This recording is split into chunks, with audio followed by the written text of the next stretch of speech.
पूजा का कार्यक्रम शुरू हो गया है। ये है मनोज कश्यप जी, प्रोड्यूसर जी हैं,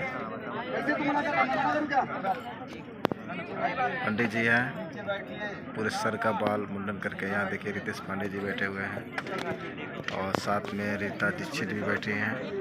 एक कॉमेडी के सुपरस्टार संजय वर्मा जी भी हैं और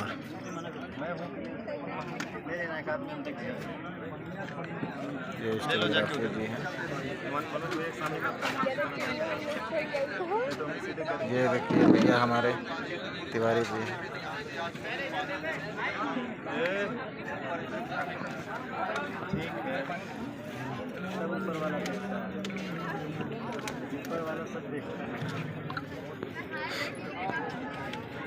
ये देखिए हमारे दो मित्र लोग बैठे हुए हैं यहाँ पे।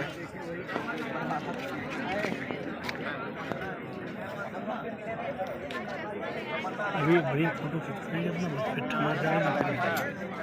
है कि नहीं? रितेश पांडे जी यहाँ बैठे हुए हैं।